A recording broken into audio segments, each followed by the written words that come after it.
What if I told you that Jesus was a master magician who revealed a secret that was so powerful it'll change your life forever? In the secret teachings of Jesus that were banned by the church, he reveals the secret of magic, alchemy, immortality, and a secret that's so explosive the church spent centuries trying to destroy it. Jesus says that if you unlock the code of his message, that you'll become immortal and rule the universe. Think about that. Immortality. And by the end of this video, we're going to decode this secret and you'll have the answer. Now, here's the thing. The miracles that we're used to hearing about, they're not what they seem at all. It's not about literally walking on water or raising the dead. Those are symbols meant to point to something a lot deeper, a secret hidden that's in plain sight. It's a secret that connects directly to alchemy, to magic, and to the ancient art of transformation, but nobody talks about this. Why? Because it places the power in your hands, not in the hands of a church, a priest, or an institution, in yours. The church has been selling you the idea of a mild-mannered shepherd, but Jesus was actually a master of magic, a rogue alchemist, spilling the kind of secrets that could get you excommunicated,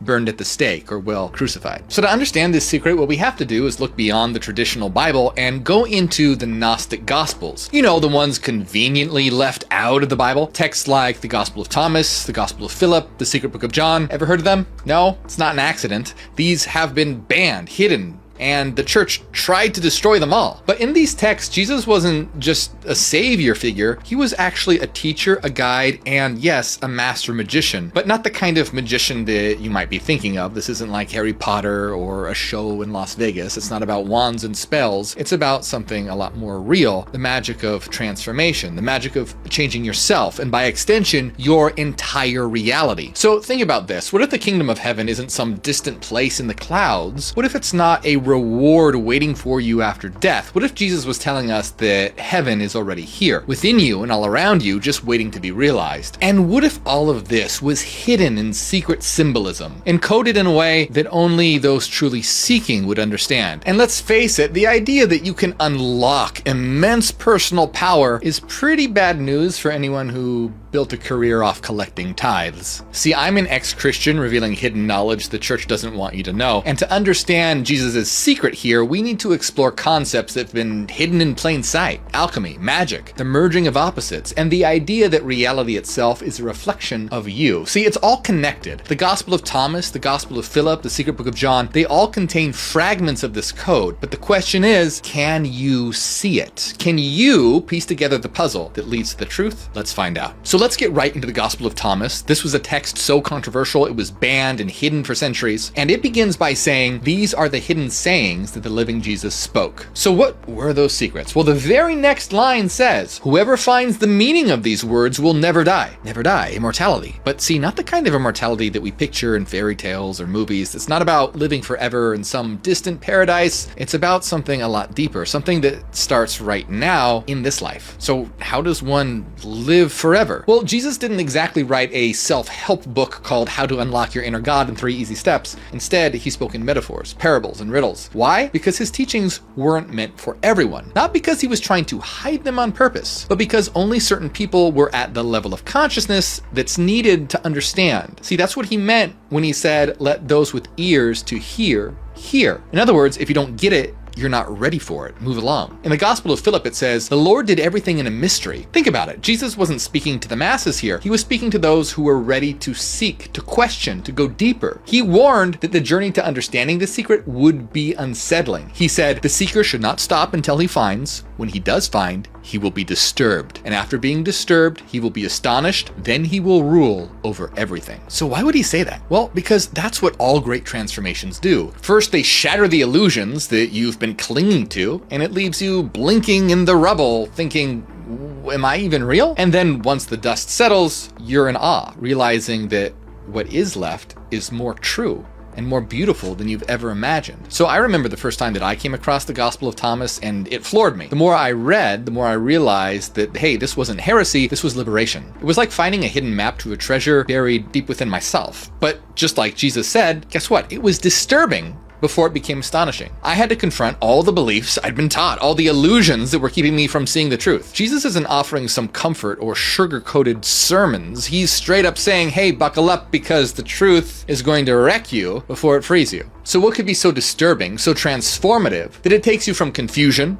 to amazement to the point where you reign over everything. To understand this secret message of Jesus, we need to talk about magic and alchemy. Why? Well, Jesus is talking about immortality, and alchemy wasn't just about unlimited wealth, but also eternal life. You've probably heard of alchemy as the practice of turning lead into gold, right? Well, but here's the secret that most people miss. Alchemy isn't about literal gold. The alchemists believed the secret to transforming metal was to transform themselves. See, eventually turning lead into gold became a metaphor and a symbolic way of describing a much deeper process, transforming the human soul. See, magic isn't about conjuring fireballs or summoning demons. Real magic is the art and science of transformation. At its core, magic is about using will, intention, and understanding of the universe's principles to shape reality. Not in some woo-woo, wave your hands and make it happen kind of way, but through aligning your inner world with the outer. It's about mastering yourself, your mind, your emotions, your desires to create the life that you want. See, real alchemy isn't the Hollywood version with wands and potions and a Hogwarts acceptance letter. It's not about turning metal into gold for some get-rich-quick scheme. Alchemy is about you. It's about the process of turning the lead of your soul, all your doubts, fears, and limitations, into the gold of higher consciousness. But here's where it gets really interesting, because Jesus was speaking the exact same language. Jesus wasn't just some spiritual teacher, he was an alchemist. His teachings were about refining the self, uncovering the spark within, and unlocking the gold that's been hidden inside you the whole time. So to really understand this, we need to look at one of the most famous texts in the world of alchemy, known as the Emerald Tablet of Hermes Trismegistus. Now, just to be clear, I'm not talking about the Emerald Tablets of Thoth. You know, the ones Billy Carson is always talking about. Yeah, those are fake. Those were totally made up by a guy named Maurice Doreal, aka Claude Doggins, in the early 1900s. So no, what I'm talking about here is the real deal. The Emerald Tablet of Hermes Trismegistus. This is real. Now, it wasn't actually written by Hermes, of course, but it is a legit ancient text. In fact, it's considered to be one of the foundational texts of Western alchemy, and it's captured minds throughout the ages. In fact, Isaac Newton was obsessed with it and even made a translation of it. And it begins with a line that's been fascinating people for centuries. As above, so below. Later, alchemists expanded this a bit to as above, so below, as within, so without. Now, this idea is central to alchemy. It's the understanding that what happens in the immaterial domain is reflected in the material world, and what happens within us is mirrored in the world around us. So think about it. If your mind is in chaos, your life probably is too. When you fix what's inside, suddenly everything outside starts to make sense. Now compare as above, so below, as within, so without to Jesus's words in the banned Gnostic Gospels. In the Gospel of Philip, he says, I came to make the things below like the things above, and the things outside like those inside. I came to unite them. Pretty damn close, right? I mean, isn't that crazy? Jesus wasn't just giving some vague spiritual advice here. He was laying out the foundation of a magical process. And get this, some historians believe the Emerald Tablet was written somewhere between the 6th and 8th centuries CE. But the Gnostic Gospels? Well, they were likely written around the 2nd and 4th century CE, meaning they're probably older than the Emerald Tablet. In other words, Jesus was the OG alchemist out here doing it before it was cool. So what does this mean? Why did Jesus and the alchemists focus so much on uniting opposites? Well, it's because we as individuals are fragmented. We're divided within ourselves. Think about it.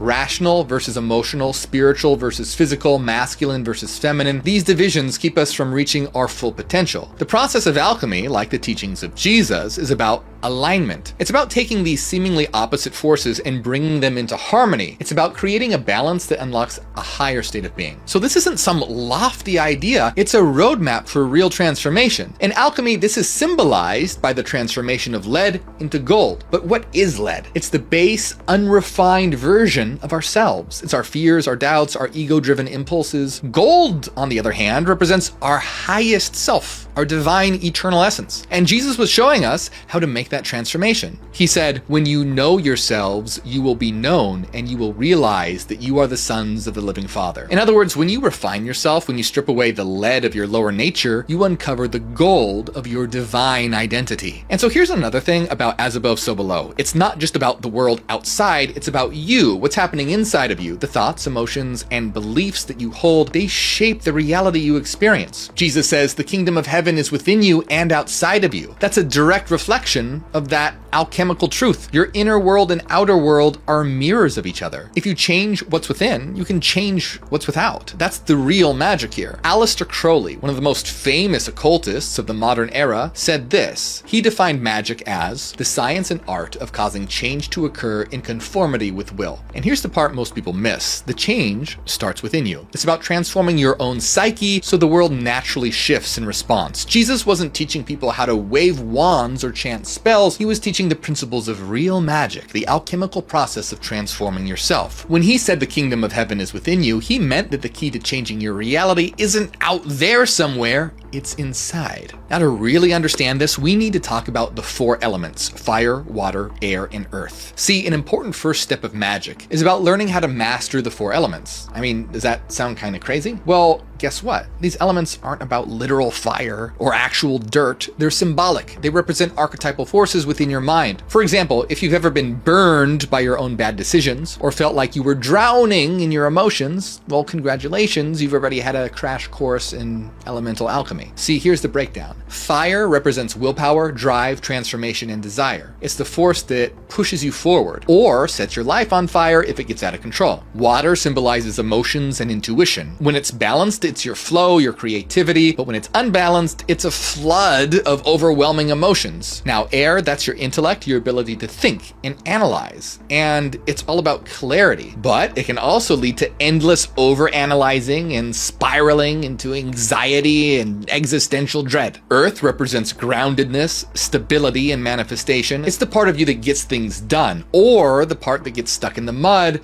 trapped in an endless cycle if you cling to the material world too hard. So you see, mastering the elements isn't about throwing fireballs or summoning storms. It'd be kind of cool if it was, but it's not. It's about mastering yourself. See, when you learn how to balance these forces within, you stop reacting to life like a chaotic weather system and start creating like an alchemist. So this is not just some esoteric mumbo jumbo. The four elements are archetypes of the mind, and learning to balance them is key to transformation. Jesus understood this, which is why his teachings are filled with imagery of fire, water, and earth. In the Gospel of Thomas, Jesus says, "I have thrown fire on the world, and look, I watch it until it blazes." So this wasn't a call to commit arson. It was a metaphor for burning away the old so that the new can rise like a phoenix. Jesus also said, "Whoever is near to me is near the fire." See, this is the first step in alchemy called calcination, purification by fire. But here's the problem. Most of us let these elements control us instead of the other way around. Your emotions, water, take over and you're drowning. Your willpower, fire, burns too bright and you get burnout. Your intellect, air, can spiral into overthinking and suddenly you're frozen in place. The work of alchemy, of magic, and the work of Jesus is to reverse this process. Instead of being a victim of these forces, you become their master. So let's talk about Jesus walking on water. This is a story that's so famous, it's practically a Christian meme at this point. But instead of it taking it as a literal miracle, let's dive deeper into the meaning here. Because let's be honest, the idea of a guy casually strolling across a stormy sea is a little hard to swallow, don't you think? And frankly, it's missing the point entirely. These stories are symbolic, not some first century Marvel movie. In symbolic terms, water represents intuition, emotions, the unconscious mind. And when things get turbulent and stormy, you can feel like you're drowning. So when Jesus walks on water during a violent storm while everyone else is losing their minds, he's showing us what it means to master this element. The disciples, who were afraid of drowning, symbolize how most of us react to the storms of life. Jesus, however, rises above the chaos. Literally, he demonstrates that when you master yourself, you can navigate even the most turbulent waters with calm and clarity. And then, as if walking on water wasn't enough, he calms the storm. Again, not because he's trying to impress his audience, but to drive the point home. Mastery of your inner emotional and unconscious storms allows you to bring peace to the chaos, both inside and out. Now, doesn't that make a lot more sense than a literal miracle? This story is not about physics, it's about psychology, transformation, and spiritual growth. Before we go further, have you liked and subscribed? Do it now.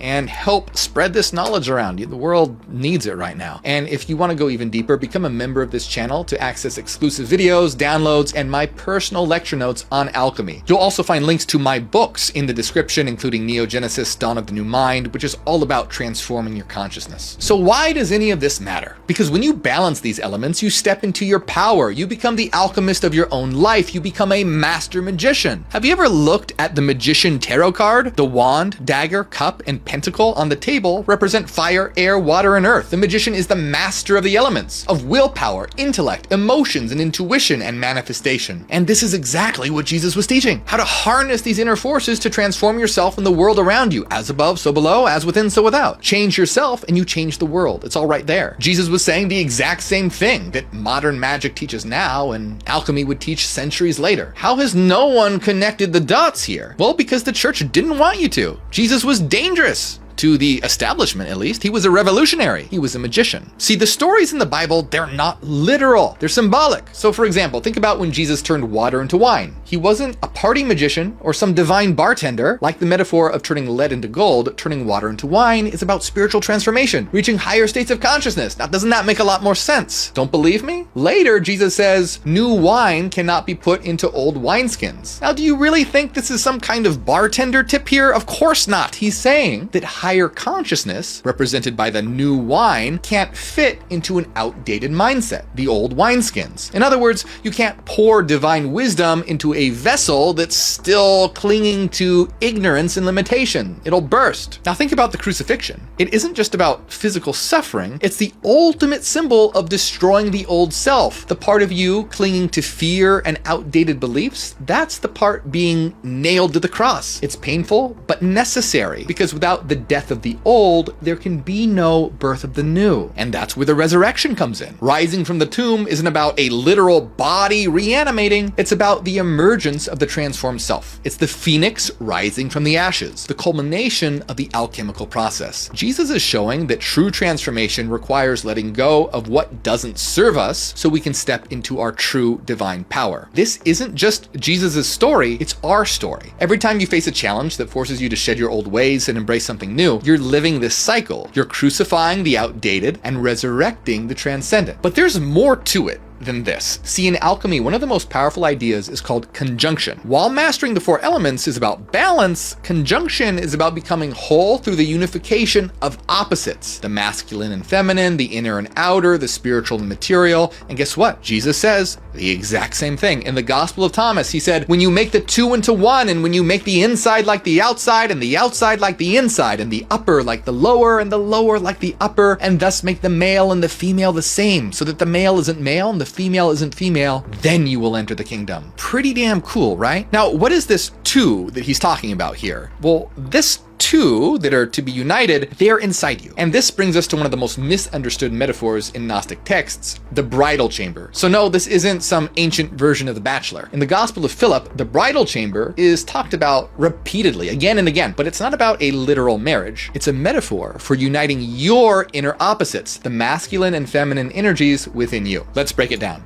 The bridal chamber, it's not a place, it's a state of consciousness. It's where your divided self comes together, where the chaos of duality transforms into harmony of unity. In alchemical terms, this is known as conjunction, the uniting of opposites to create something new. Now, let's be clear here. This isn't about literal gender or physical relationships. It's about uniting the qualities we associate with these energies, such as reason and intuition, assertiveness and receptivity. When these forces come together, they create something new, a higher, more complete version of yourself. This is alchemy in action, integrating all parts of yourself to unlock your full potential. Now, let's talk about one of the most controversial and misunderstood moments in the Gnostic texts, the part where Jesus kisses Mary. Yeah, you heard that right. In the Gospel of Philip, it says Jesus loved Mary more than all the disciples and used to kiss her often on her mouth. And this isn't just some ancient tabloid drama here. This isn't about romance or scandal. It's about something a lot deeper. See, it's symbolic.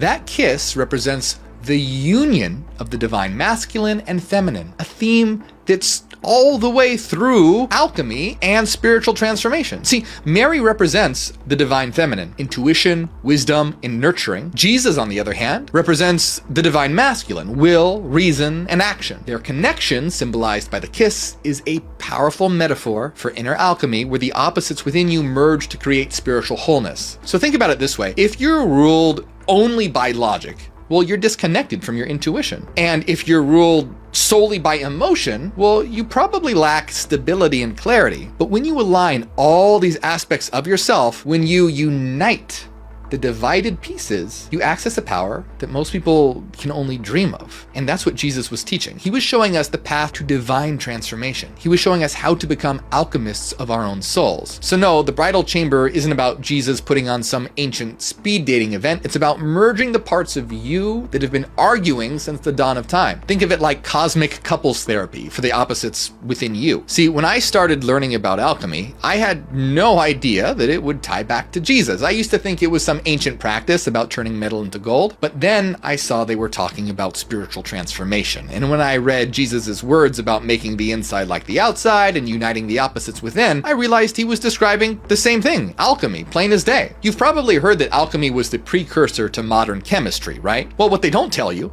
is that alchemy was actually also the precursor to psychology. For the alchemists, mind and matter weren't separate. They were two sides of the same coin, and they believed that transforming the outer world, turning lead into gold, was symbolic for transforming the inner world. And this idea didn't die with the alchemists. Carl Jung, one of the most influential psychologists of all time, studied alchemy extensively. Jung believed that alchemy's metaphors and symbols were a map of the human psyche, showing how we can integrate the divided pieces of ourselves to become whole. So when you hear phrases like as within, so without, it's not just spiritual woo-woo fluff, it's psychology. Carl Jung said, "Only by discovering alchemy have I clearly understood that the unconscious is a process, and its contents initiate an evolution, more precisely, a real metamorphosis of the psyche." See, Carl Jung believed a huge part of psychological development was about uniting our inner masculine and feminine energies. He called them the anima and animus. And here's the crazy part. Jesus was teaching this way before Jung came along. In a way, Jesus was the original psychologist. When he talked about uniting opposites, making the inside like the outside, the male like the female, he was describing the same process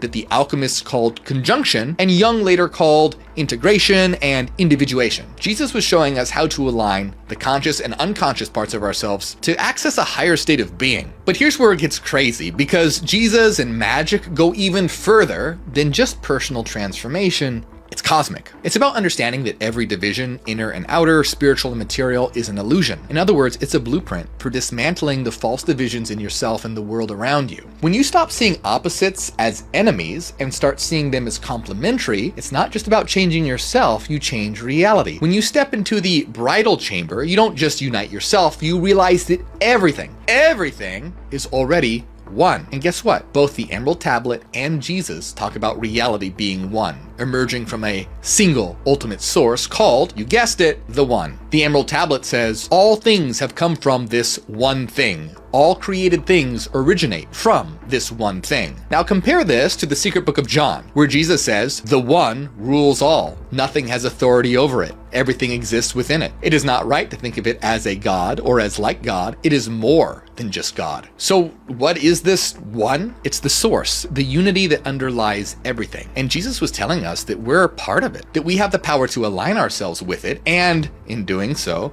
transform our lives. This is why the teachings of Jesus and the secrets of alchemy are so intertwined. They're both about realizing the potential within you. They're about taking the raw material of your existence, the lead, and refining it until you shine like gold. This is the magic that Jesus was revealing. It's not about supernatural powers like in the movie. It's actually more powerful than that. It's about the ability to transform yourself and your entire reality. See, what Jesus was saying is that we're God. Western religion is about worshiping God and getting to heaven. Eastern religion is usually about escaping reality, whereas magic is about becoming God and mastering reality. That's why Jesus says when you understand the secret, you will reign over everything. Remember when he said, the One rules all? Jesus wasn't pointing to some external God sitting on a cosmic throne, judging your every move, and he wasn't handing out tickets to an exclusive afterlife club. No, he was holding up a mirror and saying, hey, the divine spark you're looking for, It's in here. The Gospel of Philip says that when you understand this, you are no longer a Christian, but a Christ.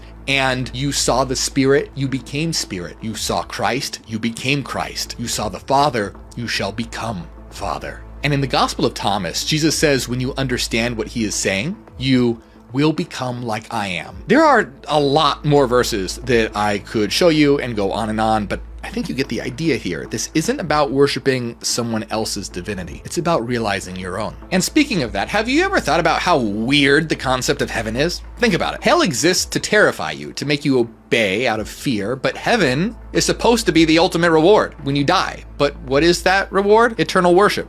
Forever. Kneeling, singing, plucking harp strings, endless devotion to a jealous God who demands praise all the time. Is that divine? It sounds like manipulation. Can you really blame Satan for rebelling? I know I would. Even Friedrich Nietzsche said, I cannot believe in a God who wants to be praised all the time. Have you ever thought about how weird that is? If you were God, would you want people praising you all the time for all eternity? The truth is that the church twisted the idea of heaven. Growing up, the idea of heaven was always dangled like a carrot. Be good, follow the rules, and hey, just maybe you'll get in. And I remember thinking, well, that's it? That's the eternal reward? Eternal worship of a jealous God? It never really felt right. But Jesus never described heaven like this. Jesus wasn't pointing out some celestial afterlife where you get to play a harp for eternity. One of the most radical and shocking truths that Jesus revealed is that heaven is not a place. It's not some celestial city waiting for you after you die. It's not in the sky. It's not in some distant paradise. Heaven is a state of consciousness. Now really let that sink in for a moment. Think about it. In the Gospel of Thomas, Jesus says, if your leaders say to you, look, the kingdom is in the sky, then the birds will be there before you. If they say that the kingdom is in the sea, then the fish will be there before you. Rather, the kingdom is within you and it is outside of you. Now, if that is not clear enough, his disciples ask, when is the kingdom coming? And Jesus says, it is not coming in an easily observable manner. People will not be saying, look, it's over there, or look, it's over there. Rather, the kingdom of the Father is already spread out on the earth and people aren't aware of it. How much clearer can you get? And guess what? He says the exact same thing in the Bible. In Luke 17:20, Jesus says, the kingdom of God can't be detected by visible signs. You won't be able to say, here it is, or it's over there, for the kingdom of God is already among you. I mean, hello? You can't get more clear. Heaven isn't somewhere you go. It's a state of mind. It's something you create. And here's the part that shakes everything to its core. It puts the power in your hands. That's why the church doesn't like it, because it's not in the hands of the church, not in the hands of priests or religious leaders, but in your hands. Now, this is not what most of us were taught in Sunday school. So if heaven is a state of consciousness, the question is, how do you reach it? Well, Jesus gave us a pretty clear roadmap, but it's hidden in metaphors, symbols, and teachings that most people overlook. Jesus said, recognize what is right in front of you, and what is hidden will be revealed. Nothing hidden will fail to be displayed. Jesus is literally saying, hello, wake up. What you're looking for, it's right here. The divine spark you've been searching for, the key to heaven, it's inside you. But to access it, you have to align your mind, body, and soul. You have to transform yourself. And that's where the real work begins. And that's a lot harder than putting your hands together and praying to an imaginary being in the sky or reading some book every Sunday. But here's the part that might disturb you. Because Jesus said it would, remember? When you start this process, it's not easy. The journey to align your mind, body, and soul means facing the shadows within you, your own inner demons. It means looking at the parts of yourself you've been taught to suppress, deny, and ignore. That's why he said the seeker will be disturbed. It's uncomfortable to see yourself clearly. But on the other side of that discomfort is something extraordinary. Astonishment, enlightenment, a realization that you're more than you ever imagined. So what does this really mean for you? It means that you have the power to create heaven right now. Right here. It's not about waiting for some afterlife. It's about transforming your consciousness, merging your inner opposites, and realizing the divine potential that's been hidden in you this whole time. Jesus didn't just teach us how to find God, he taught us how to become God, and that is the ultimate secret of heaven. Let's be honest, the world we live in right now, it's fucked up. It's chaotic, divided, drowning in fear and doubt. Social media is turned into a digital train wreck. The news is a 24/7 anxiety machine. It's no wonder so many people feel powerless. But what if the power to rise above all this was already within? What if instead of being tossed around by the chaos, the stormy weather, you could align yourself, align your inner world, and become the calm in the storm? That's the transformation Jesus was pointing to. Think about it. How many of us spend our lives searching for answers out there somewhere? In religion, in relationships, in self-help books written by people who can barely help themselves. The truth is, no external source is going to save you. The answers have always been within you, but people are too busy looking at the horizon to notice, as Jesus would say, what's right in front of you. Now imagine what would happen if more people realized this. If instead of blaming the world, they transformed themselves. The ripple effect would be unstoppable. The chaos wouldn't stand a chance. So here's the question. Are you ready to step into your power? Are you ready to stop searching and start becoming? The world isn't going to fix itself, but guess what you can do?